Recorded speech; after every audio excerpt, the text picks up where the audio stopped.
Welcome to the show. Welcome to Mom Flails Podcast. This is Laura Fox.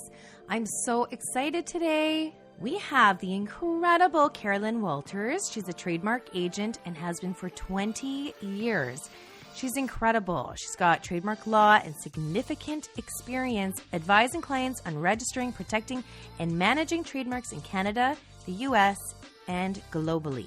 She is adept at designing trademark filing strategies and assisting clients with creating internal policies and procedures related to trademarks. Carolyn is also experienced in addressing online infringements and has great success acquiring pirated domain names through the domain name dispute process. Carolyn has been in both private practice as well as in-house and brings this understanding to her clients. She has worked with clients in a range of industries including energy, oil, gas, technology, retail, agriculture, entertainment, financial, power, hospitality, tourism. I mean, you name it, she's done it. She's even helped me. I am so excited to have her here because as business owners and entrepreneurs, it's our job to look out for our own tushies. So having somebody to back you up to help make sure that we are protected, we protect our assets and our businesses so that all the work we're throwing ourselves into, our sweat equity, our blood, sweat, and tears is protected. And that's why I wanted to have Carolyn on the show today. Today's episode is called The Secret Sauce to Protecting Your Ass-ets. Here we go. Good morning. Hello. Can you hear me? Hello. Hi. How are you? Can you hear me? Hi. Yeah, there you are. How are you? Good. Okay, so it's going live. I'll let you know when we're showing up on there. Yeah, we're there. Woohoo! Mm-hmm. Hello, everybody in the group. Mom Flails Club, good morning. If you can hear us, please start commenting that you can hear us. It's always nice for me to know. I am going to check, though. Hold on 5 seconds. Mom Flails Club. Okay, they can hear us. Perfect. It's kind of important. Oh. It's 20 seconds behind. Just so everybody knows. Any of you ladies in the group who do these, you're 20 seconds behind. So if you say something, you can't take it back. They're going to hear it, though, in 20 seconds. So good morning. We have the incredible Carolyn Walters with us today. She's one of my... Morning. Yes. Yeah, say it. Maybe they didn't hear you over me. You can say good morning. Good morning, everybody. Good morning. Good morning. Good morning. It is. Every day we wake up is a good morning. Let's put it that way. This is how I think. This is how I was raised to think. This is what I know. And Carolyn and I were just talking about how we're, kind of over the pandemic and ready to go back to normal. However, we are also discussing that we all wished this, like we all wanted more time with our families. We all wanted to spend more time at home. So let's take advantage and see it as a glass is full scenario, right? Yeah, and do the most with it that we can is the best way to put it. So, okay, so welcome, Carolyn. I'm so glad that you're here today to share everything that you shared with me because I think, protecting yourself is so important when it comes to business in all facets. And, I worked in a law firm, as you know, for 10 years and work with, patents and, now trademarks with you and all of these different variations of business and law. And I'm very well versed now how important it is to protect ourselves. However, a lot of us aren't, right? And so this is why I had wanted and asked you to join us today. So welcome. Here's your official welcome to the Mom Flails Club group. So thank you so much for having me. I'm so happy to be here. Yeah. So introduce yourself a little bit. I've already, introduced you in the group, so I'm just so excited to have you here and feel everything out. But why don't you introduce yourself a little bit before we get going? Let's do that. Sure. So I'm Carolyn Walters, and I've been a registered trademark agent for about 20 years.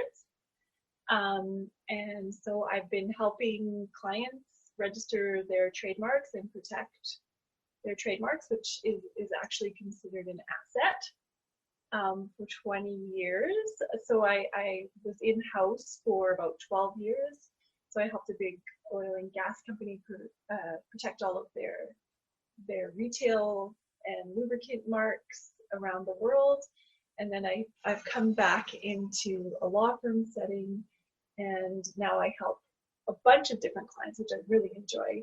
I especially love smaller entrepreneurial clients like Laura, especially women entrepreneurs. Yes, I love it. I love helping people, talking to people about their businesses, and I mean, people are doing just such cool things, and I love it. So let's start there really quickly. What can we trademark? And I love that you called them assets, because this is a huge piece of what I always talk about in the group. And Annie's on. Hi, Annie. We're all essentially building assets. That's what I do to help all my clients, is have something that you own, right? You can put in your asset column that is valuable, and you can actually sell it later on. So I love that you said that. That's really important. So what can you trademark? So, the sky is actually the limit on that. Yeah. The most common thing that is protected as a trademark would be your name. And so that would be the name of a product. It could be the name of your business that provides services. And then I guess the next common would be your logo. Yeah. So if you have a logo that you put on a product or you advertise a service, but it can also be a tagline. Yeah. And it can also be a scent or a sound. Yeah. Sound. The packaging of your goods. Yeah. Yeah. So the famous one that I use as an example would be the sound of the MGM roaring lion. That's actually a registered trademark in Canada. The Ricola yodel is also registered. Ricola. Yep, you got it. Get sued. Okay, so see, this is an important thing, because we have, our business names. A lot of the ladies in the group, for example, are starting their podcasts. So they have a podcast name. So here's a question for you. So, I'm trademarking with you for my Halo hangers. We started that. We're going to do Early Reader Academy. Now I'm also considering my podcast name, because if I don't, then what happens? Somebody else could have a podcast in my exact same name, and it have no repercussions? So how it works with trademarks is, if there are two people using the same trademark for similar goods and services, and you're trying to determine, well, whose trademark should it be? So in Canada, it's either the first person to use or file an application, whatever is earlier. So if you're using it, we call it entitlement. So that's when your rights to the mark starts. So if you're using it, your entitlement would start from the date when you first start using the mark and providing a service or a product under it. Okay. And if you haven't started using it yet, but you filed a trademark application, then your rights would start from the date of your trademark application. Okay. So some companies say if they're planning a big launch, they put a lot of money into market research for their trademark, they will often file the application before they start using it, because their entitlement will start from that filing date. And so the other added kind of complexity to this is that when you file an application at the trademarks office, the trademarks office will not look at dates of first use. They'll look at which one was filed first. Oh. So the one that was filed first will proceed, but it doesn't, there's still a question of who's entitled, but that would get resolved at the opposition stage. So part of the application process is a stage where it gets published in the Canadian Trademarks Journal, and it's at that point that if, say, you had used your trademark before the filing date of the conflicting mark, you could then oppose the mark at that point. And then the opposition board would look at the evidence and see who actually was entitled, who filed or used first. So it's important to file for that reason, because it's better to be opposed than have to oppose. Yeah. I mean, I'm better safe than sorry, especially if, you're delving into a business, you're making some money, why not fully protect yourself? I mean, that's kind of where my brain is at. Yeah. And just, it's like any sort of insurance.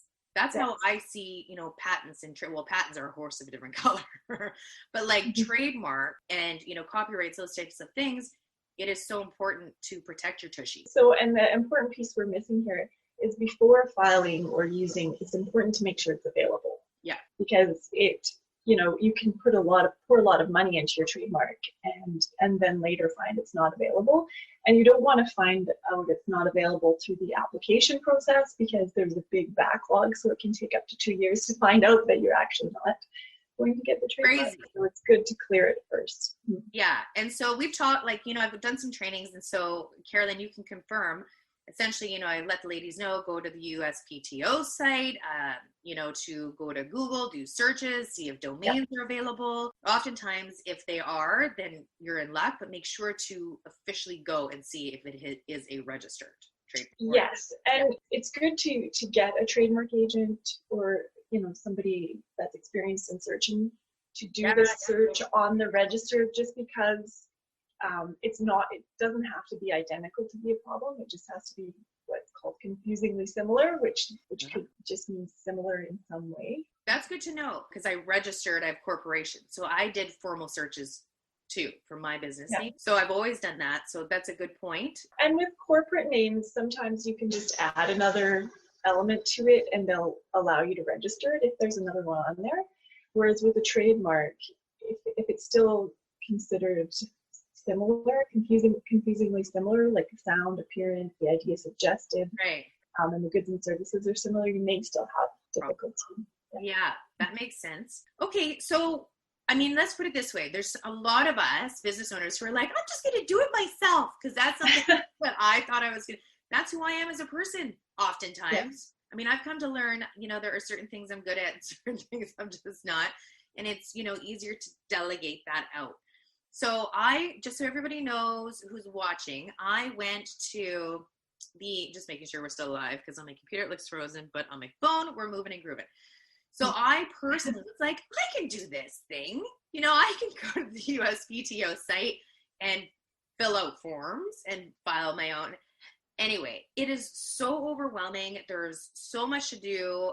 There's so many different places to look at and see, and it is crazy. So I then, did a little bit of research, and in all my research and all my findings, and, my time is valuable and getting it done right is valuable. And I read so many Q&As, because that's just who I am. I'm a research girl, right? Like fact finder, like tomorrow.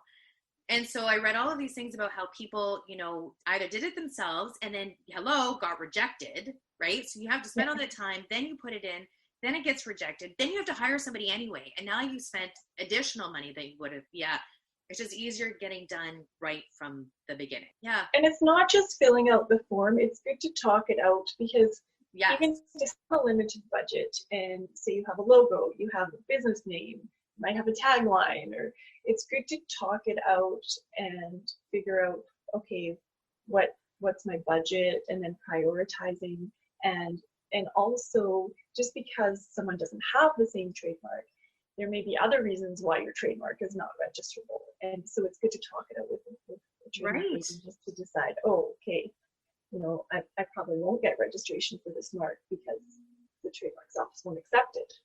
Yeah. Like certain marks that would be considered descriptive or something like that, or a surname or descriptive that they might reject. Yeah.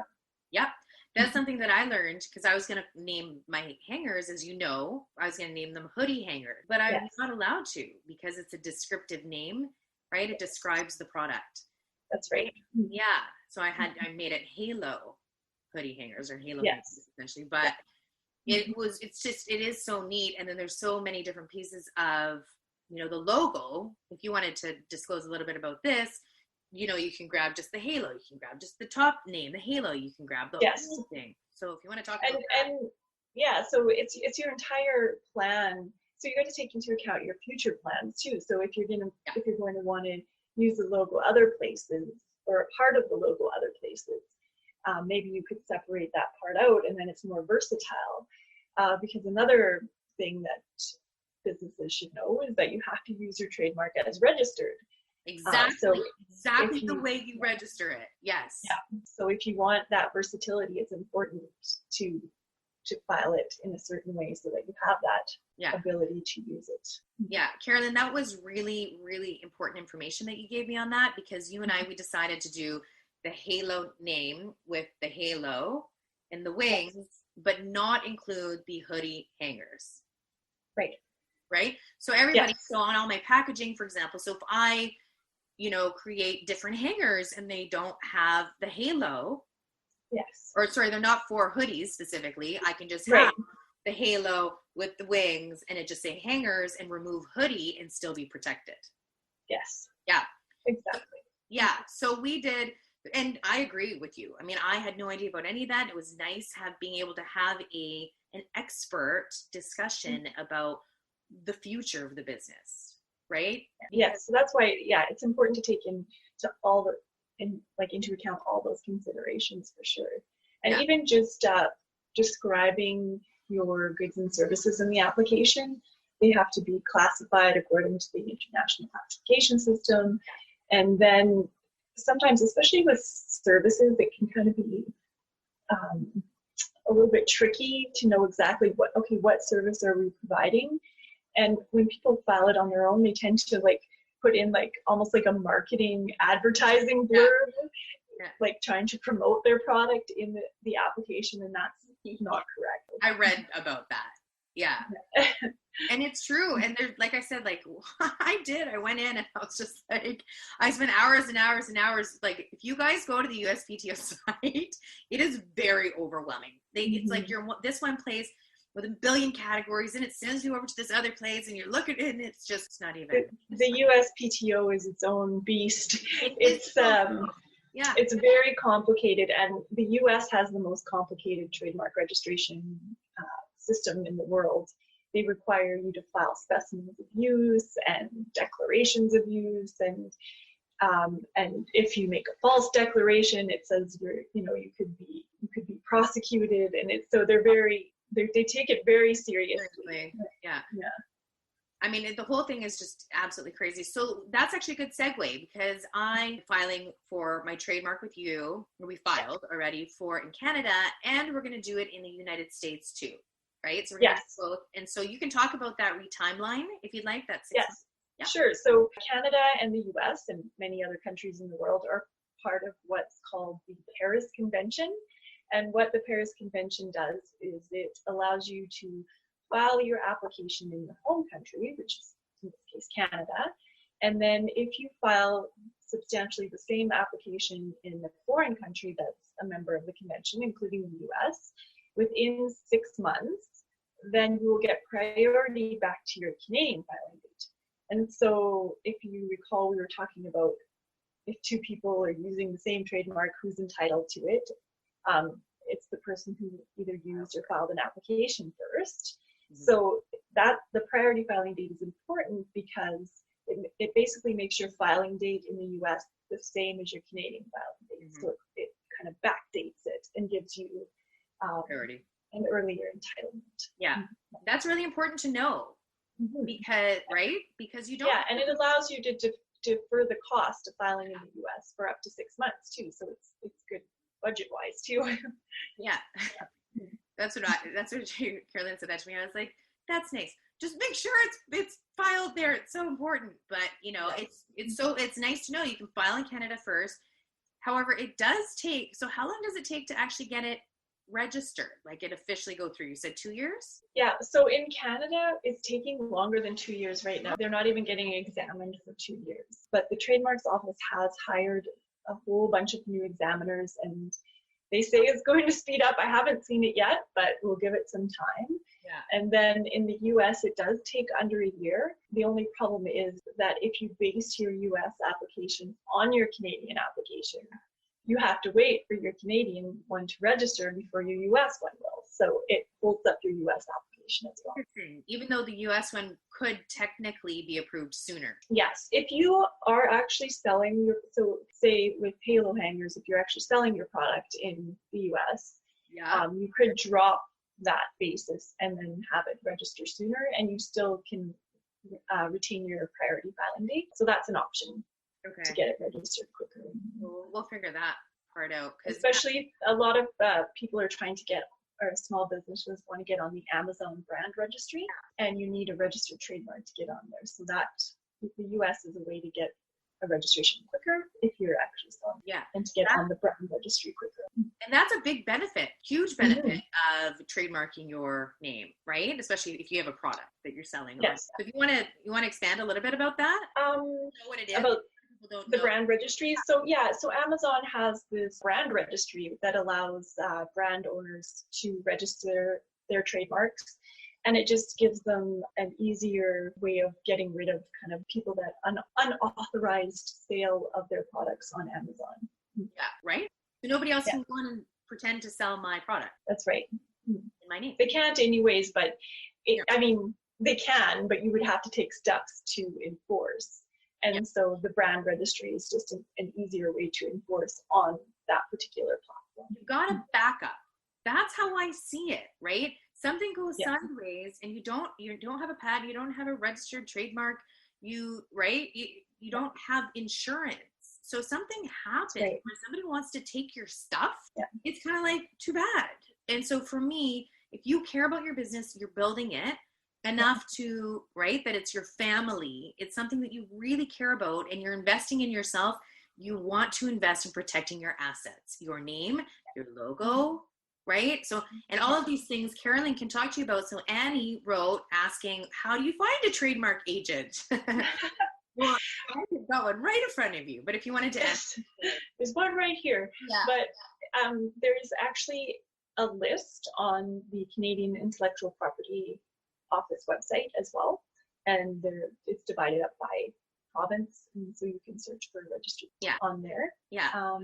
Let's put it this way. I've been working with Carolyn. I've been working with Lawson Lundell and with my IP lawyer. This is how I met Carolyn. So through referral, they work in the same firm.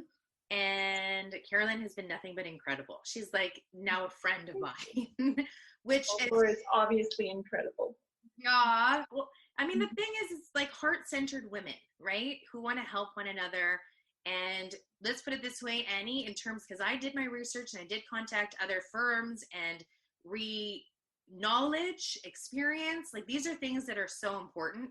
So, having over 20 years experience doing this, knowing all the ins and outs of everything, being in as many different sectors and industries that Carolyn has worked in, she has the knowledge and experience. And in terms of her rates, it's actually a little shocking because she's very well priced compared to anybody else. And so she was an absolute no-brainer for me to choose. So are you offering, you and I did not discuss this in advance, but are you offering any sort of like free consults for anybody in the group? Yes. Okay. Yeah, I do, for sure. Yeah. So if anybody is interested in discussing, your assets that you have that you want to protect, so your name, your logo, maybe a tagline, sounds, if you have any music that you've created, for example, it's true. Especially if you've got some ladies with podcasts who are getting their own, little jingles created, etc. It's good to protect those things. Yeah. So if there's anything you guys want to talk about, you guys can contact Carolyn, and I'll make sure to put all your information, your email and everything in here too, so they can contact you, right? I'd love to hear about what you're all doing. So because there's 3 different facets to really like protecting your assets in business, right? There's patents, there's trademarks, and there's copyright. Yeah, those are the 3 main kinds of intellectual property. The main ones. Yeah. And so is there anything you focus specifically on? I do. Yeah, I do some, copyright intersects with trademarks, especially if you have a logo. And then, of course, another important kind of IP would be domain names in there as well. And that intersects with trademarks as well. So why don't you talk about that? Because I know that there is, pirating of domain names all the time. So maybe explain a little bit about that, because it's good that everybody in here knows what can happen. Yeah. Sure. So, I think with domain names, I think that should be one of the first considerations is if you've decided on a name, get the domain names, because once they're gone, it's hard to get them back. So that's the first step. Get all the ones you want, any ones you want. Do it right from the start. Even registering a corporate name, filing a trademark application, those type of things can trigger kind of those algorithms going through that that someone else will just register them then. So do that right away. If someone is using a domain name and they are using it in a way to kind of detract from your business or steal your business, a registered trademark can allow you to use the domain name complaint system. Okay. And so, yeah, so it's actually a pretty good system. I've used it a few times, and every time it's been successful. And so there's kind of a 3-part test, but one of them is that you have to show you have a registered trademark or at least rights in a trademark. So if it's not registered, you're going to have to file evidence that you've got a reputation in your trademark. So yeah. I mean, even for me being such like a, computer person, it's mind-blowing that people would go through all of the, process to register their business name and not yet have a domain. However, sometimes that happens because they just don't, they're kind of backwards. They're like, I'm going to create this business. I'll build a website later, right? Yeah, that's a mistake for sure. Get your domain names. Yeah. That's something that I've told the ladies so many times. And don't just get the .ca, get the .com, any variation of the name that you think somebody might get, because they can take it and redirect it to their own site. So just be very mindful that these are your assets. And when you sell your business down the road, if you make it a successful, incredible business, these are all parts of your assets that you own as your business, right? They are. And, sometimes that's one of the things that investors will look for is, do you have your intellectual property protected? Yep. Do you have exclusive rights of this name? Do you have exclusive rights to this logo, right? Everybody knows it, but is it protected? And it's really important. Absolutely. And it shows that you're really good, in business too, that you're protecting yourself. And you can I'm all about putting your head on your pillow at night and sleeping with ease, like knowing you've done your due diligence, you've protected yourself, right? Well, and another thing we didn't talk about, like in addition to the benefits of registration, which are that it's Canada-wide, it's not just where you have a reputation. Yeah. Is also the freedom to operate. So once you have a registered trademark, you can feel safe that nobody's going to come along later and say, hey, you have to stop using this. And so that's important as well. 100%. Can you imagine? Because that's like a nightmare. You build this brand, you build this image, and then one day somebody contacts you and says, sorry, I had it first, or I registered it and you didn't, know, but now you have to stop, seize everything you do, all your packaging, right? All your marketing, your advertising everywhere. And it's like starting from scratch, and it's just, that sounds like a nightmare. So that's a really good, valid point. And in this business, it's just the way it goes. And there's some legalities and there's some laws, and follow them, and you will feel so good about the process that you're moving down. Just always have peace of mind in anything. And it gives it a little, you can put that R in the circle. Yeah. Once it's registered, and it gives it that extra professionalism. It looks professional. You look like a real business.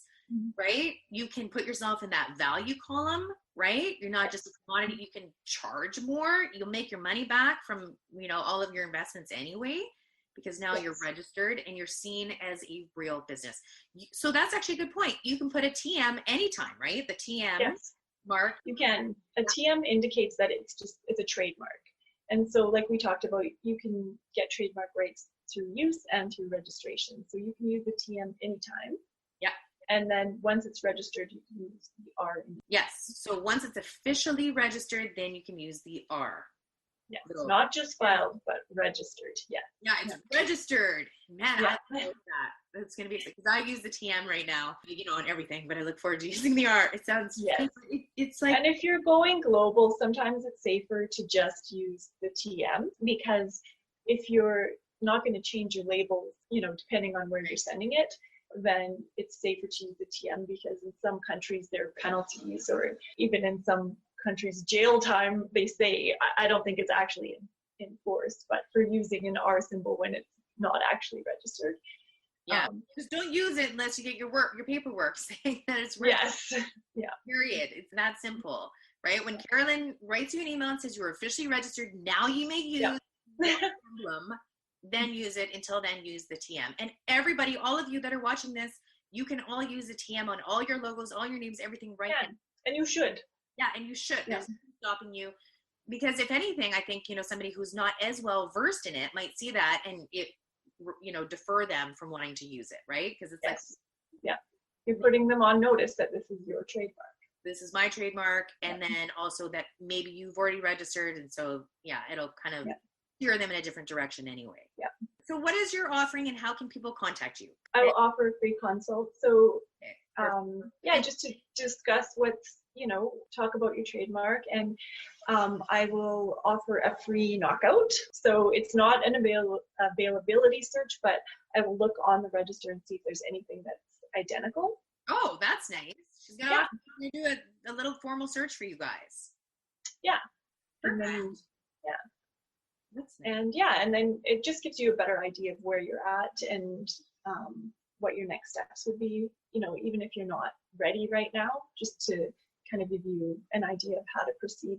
Incredible. So all of you ladies with businesses, all of you ladies with business names, logos, and taglines, and anything that you've built that you're creating for yourself, you've got a website, there's no harm. You're not losing anything to have a quick conversation with Carolyn. I would highly recommend it. It's something that I did. Now I just feel so safe. It's just, I don't know. I can't explain it. The minute you send me, that makes me so happy to hear, Laura. Well, there's so much blood, sweat, and tears, and already investment, like massive, into our businesses, and not just money, but time too. Time is a very valuable resource that we cannot get back. And it's funny, but how people get so attached to their brand as well. It's almost like a child to them. And so, you want to protect that. Protect it. I know. If everybody just asks themselves, are you okay with starting from scratch? If somebody were to call you tomorrow and say, that's no longer your logo, are you okay with that? And if your answer is no, and you want to keep it, and your name, and your website, and your marketing, and your flyers, and everything you have, right? And all your PDFs and everything you sell, and when your book, anything, then I would recommend having a quick conversation with Carolyn, just to make sure that you know you can be protected and know what's going on. Because, that's the pitch. Yes. And I would love to hear what everybody's doing. I love hearing about it. Yeah, and she cares about your business. However, I've had clients in the past. I've had clients whose domains have been pirated. I've had clients whose logos, their whole business name got stolen. I've had clients who ran their businesses for over 25 years. One in particular, a fencing company, and he wrote me an email going, I don't know what to do. I got this email from this other business who said they registered my name. Now he's telling me he can't use my name, but I've been using it. So I get that all the time. Yeah. So I see it a lot. Yeah. Don't be that person. Don't be that person. Yeah. 100%. If you're truly in business and you're building something, then do what's right for your business is all I'm gonna say. Because don't come to me later like I shoulda, coulda, woulda. That's the and relatively speaking, it's not that expensive, like patenting or something like that. Well, patent a whole horse of different color. Do you want to talk about pricing? Do you feel comfortable, or is everybody different?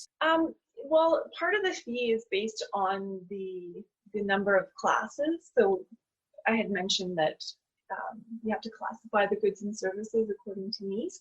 And so part of the fee would be determined based on the number of classes in your application. But once I have a conversation and kind of get a better idea of someone's business, I can give an estimate on that. Okay.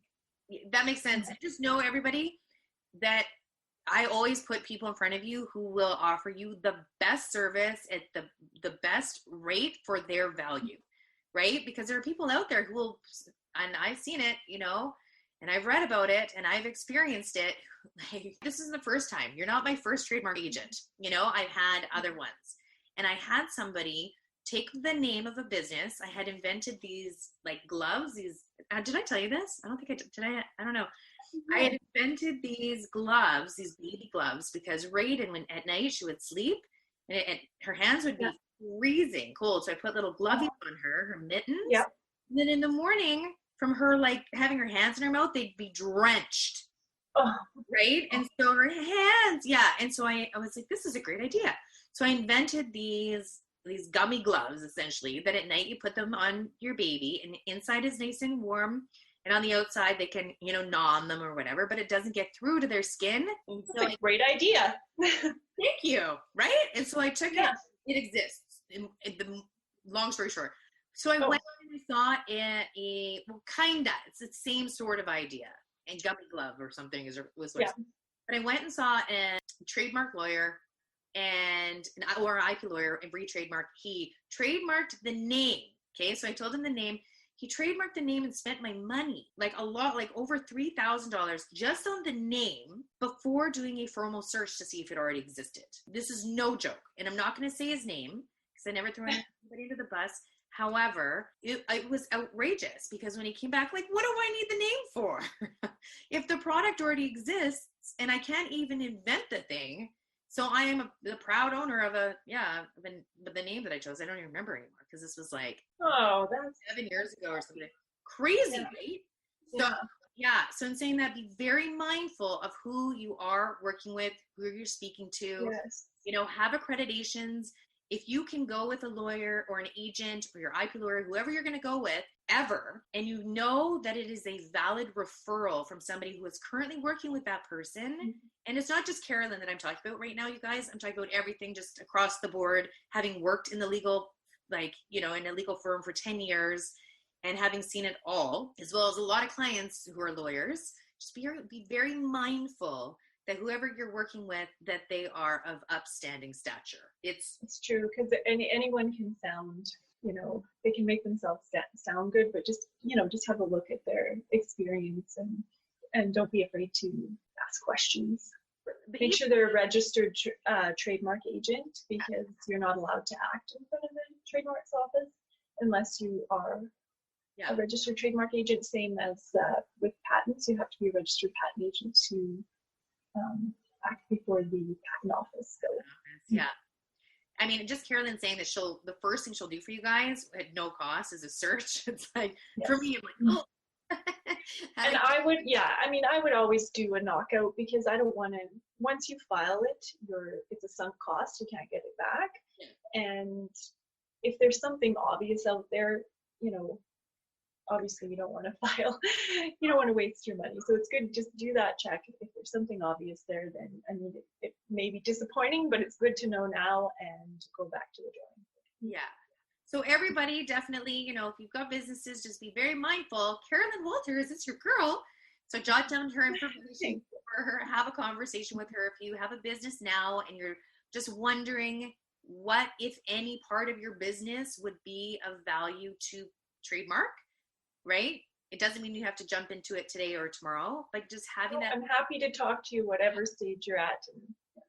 Yeah, because, you know, it's something to think about, right? There's so many pieces to it, and that's what Carolyn and I did, right? We spoke in the summer, and then, you know, because of COVID, we couldn't see each other, but then we spoke again. I think we had like 3 conversations, and then we rallied up exactly what it was that we were going to file that made sense for the business. Like, she spent the time, having spent nothing, and she just allocated her time to help me make sure it was exactly what was right for my business. And that I appreciated.